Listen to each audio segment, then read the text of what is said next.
so it's currently 7:30. Been up since 6, doing a few bits and bobs.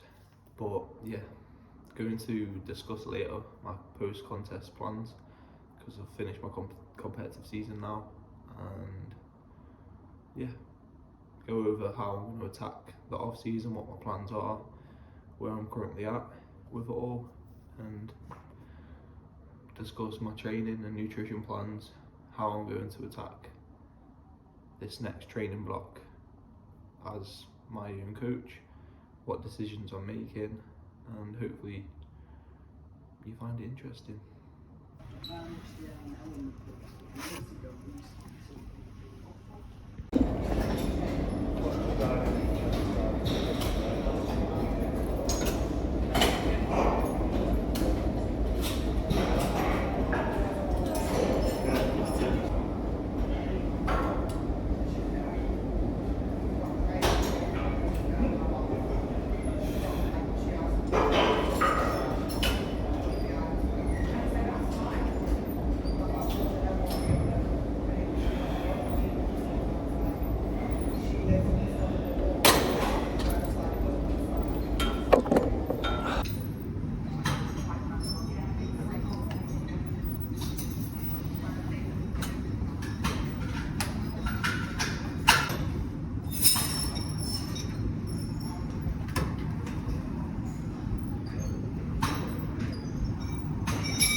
Alright, so just got back from the gym. Meal 2 going down. I had meal 1 this morning, but forgot to record it because I was still defrosting. But it wasn't any gourmet shit. It was just protein oats and berries, and then some rice cakes because I get some choice. I've given myself some choice carbs, 50 grams of carbs on this day because this is a chest day. I'll throw the calories up on the screen for that meal, but for now it's meal 2. So overnight oats, Biscoff overnight oats. So I'm looking forward to this. So we've got 2 biscuits of Biscoff, scrunched on top.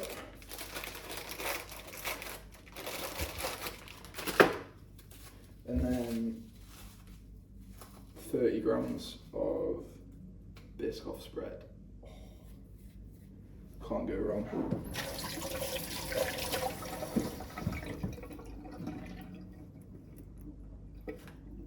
And of course, got the Pepsi Max or the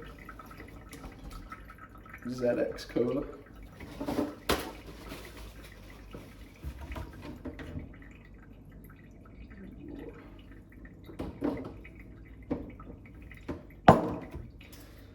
I'm so envious of the bodybuilders that can afford to have like proper gourmet like breakfast, like eggs and avocado and stuff like that. Man, I literally buy the this like £13 protein from Home Bargains. Like, it's not even proper whey, but I just hope that the impact it has isn't too large in terms of like protein quality. But we do what we can. But yeah, plan for today is I've got some bits to do, like work and stuff.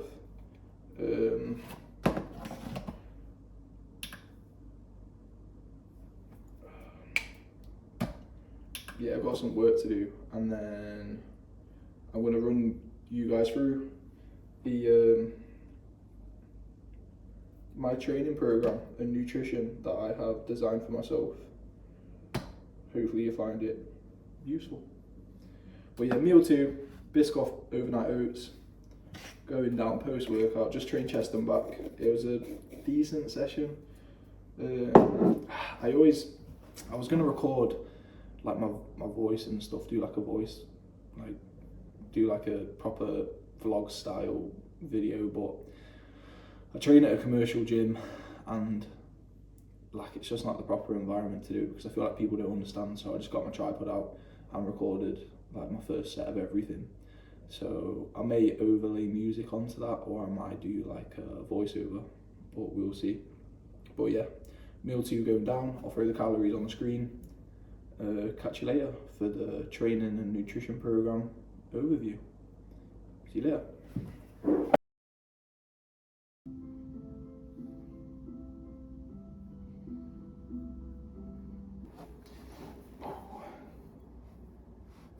Alright, so got meal number 3. Tuna, mayo salad and chips. It's supposed to be chicken, but I didn't have any cooked. So sometimes I just switch things out that are basically equivalent. So I normally have ketchup with chicken, but I've just switched it out for the equivalent in mayo. So we've got tuna, mayo salad and chips. But before I eat that, I thought I might as well go through my training and nutrition setup. So hopefully, if this all works out, I'll be able to sync up my screen recording with the recording on my phone. Let's try that again. I just recorded a 5-minute video on Lube for it to then tell me that I need to pay like $12 to download the video. But anyway, let's see if this works.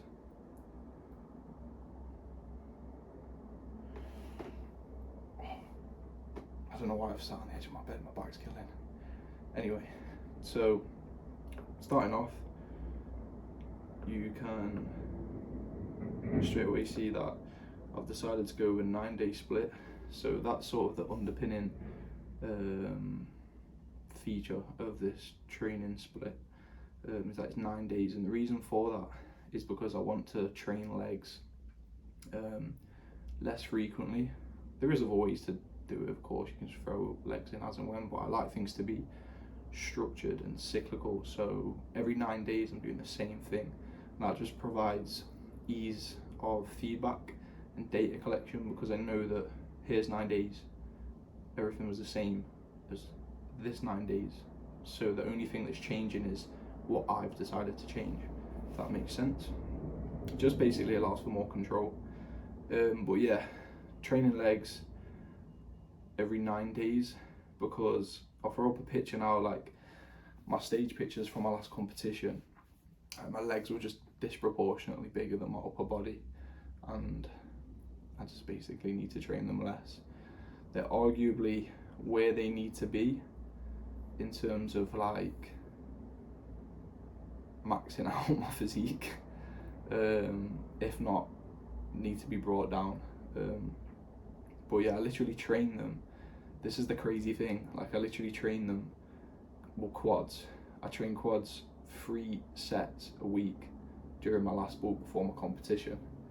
3 sets, and then when it came into competition, I thought, oh, I'm going to be reducing food intake now. There's a chance that I could lose some muscle here to the catabolic effects dieting. I'll throw in a set of hack squat at the end. It just wasn't needed.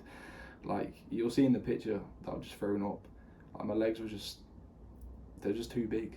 So yeah, legs once every 9 days, and I might even have to cut that down to like once every 2 weeks. I'll see how I get on. The only other thing I need to consider is that although my quads are big, I do have other leg muscles that probably still need some work.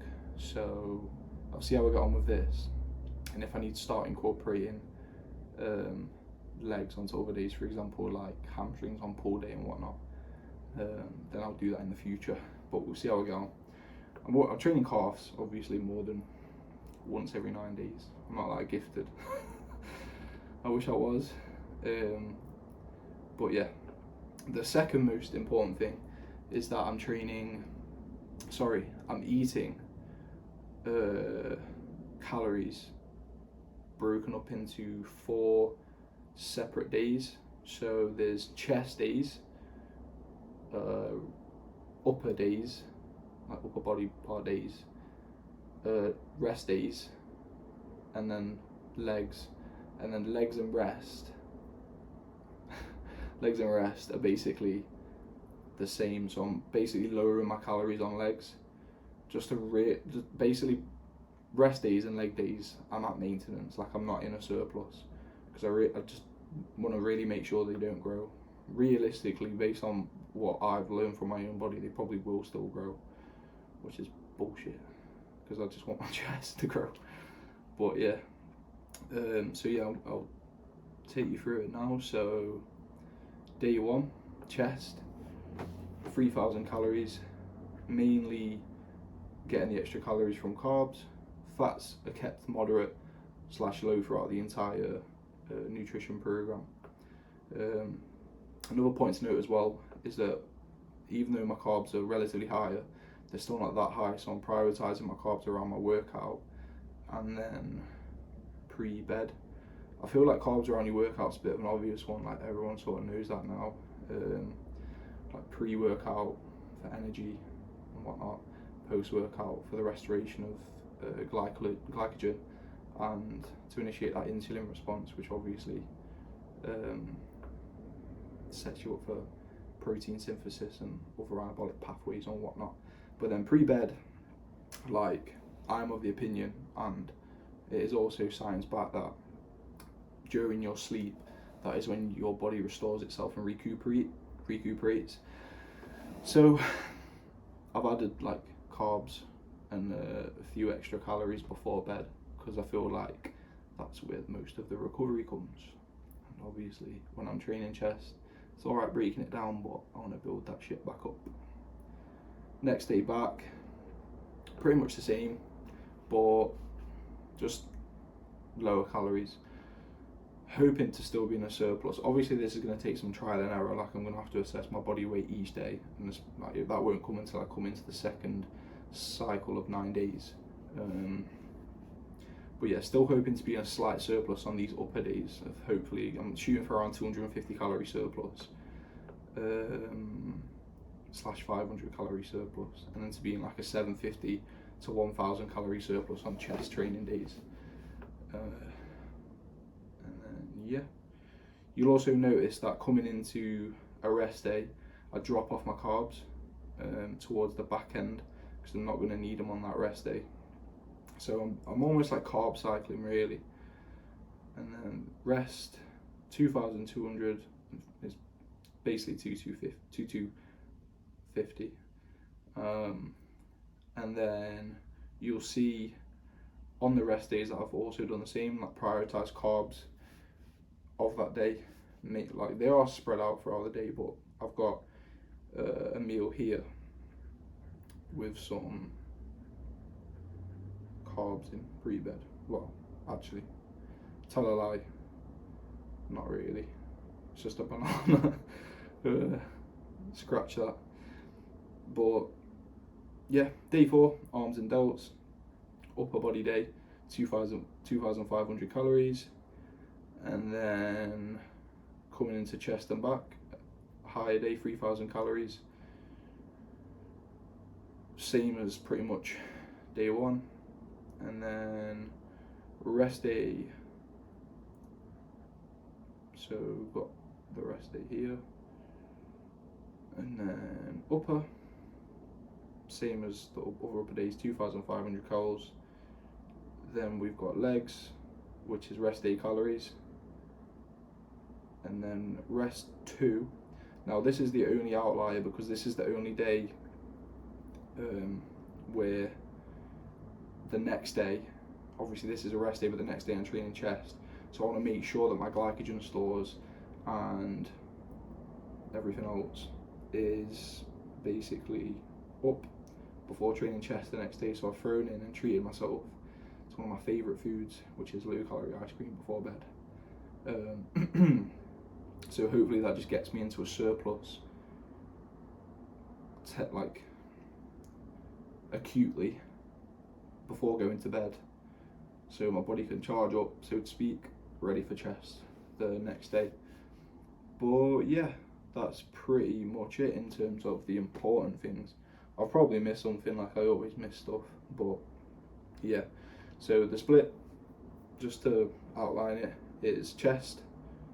So chest, back, rest, arms, delts, chest, back, rest, upper, legs, rest, and then that's it. You may notice there's a lot of rest in there, and that's just because I think it's important. I train very intensely, every single set's to failure, so rest for me is an important thing. I used to train 6 days a week, and I feel like I just didn't know any better, and I came from swimming as well, so I was pretty much fucked all the time. But I particularly noticed, just because they were close together in terms of time, when I switched from 3 days in a row training to 2 days in a row training, I definitely noticed that I felt a lot better. Like, I always used to dread that 3rd day, but now, like, I train 2 times. When the rest day comes about, I'm like, oh yes, it's a rest day. I enjoy the rest day. When I've rested, I'm like, yes, get to train 2 days in a row now. So it's literally the perfect split for me.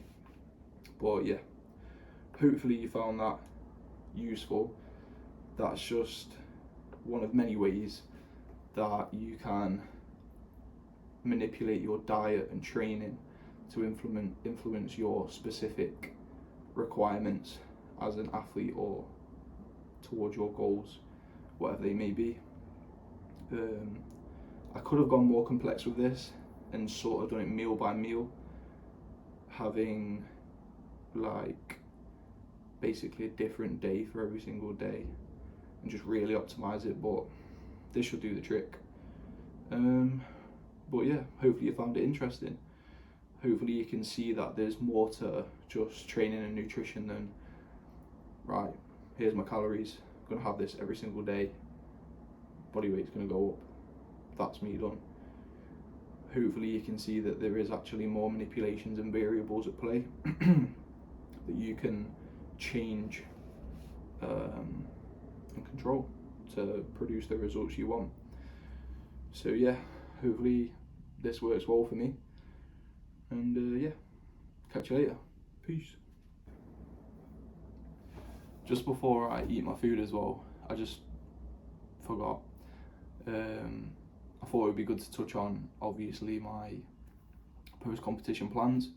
So after competing in the CBF takedown, I was on the fence as to whether to do the British finals or not, Two Bros or PCA on the same weekend. But basically it came down to financially, like, I can't really afford it, which is sad, but it is what it is. And then, like, I wasn't really placing that great, and if I went to the finals, like, I wouldn't do any better, I'd only do worse. So 3 kind of in the same point as 2, like, I've got improvements to make. The only reason I wanted to do it really was for the experience, because I've enjoyed my competition so much. I just wanted to go, like, get involved with all the athletes, and it would have just been a great experience. But I just thought, like, I'll leave it. I'm gonna get a spectators ticket anyway, so I'm gonna be there, so I'll get that sort of experience. It would have just been cool competing again. But yeah, the plan now is off season. I'm gonna compete again, maybe in a year, maybe 2 years, we'll see. Off season time, grow my chest, bring it up, bring the upper body up, and then next time I compete, come in super dialed. Because this last competition, like, it was a last minute thing, so I wasn't completely 100% in it. So next time I compete, hopefully I'll be dialed in. I'll come in better, bigger, and insanely shredded. Alright, so meal number 4 is going down. I haven't actually got around to cooking chicken again yet, so I really don't want tuna again, so I'm stealing some chicken from Jade's meal prep, cook some later and put it back. Oh yeah, same meal again. I'll probably end the video here because I think it's already quite long. I don't want to do like a 20-minute video, which is probably boring enough already. But I'll post the rest of the meals up on screen so you can see what I've ate for the day. But yeah, hopefully you found the video interesting in terms of what I'm doing for my training and nutrition, and see you next week for the next video. Peace.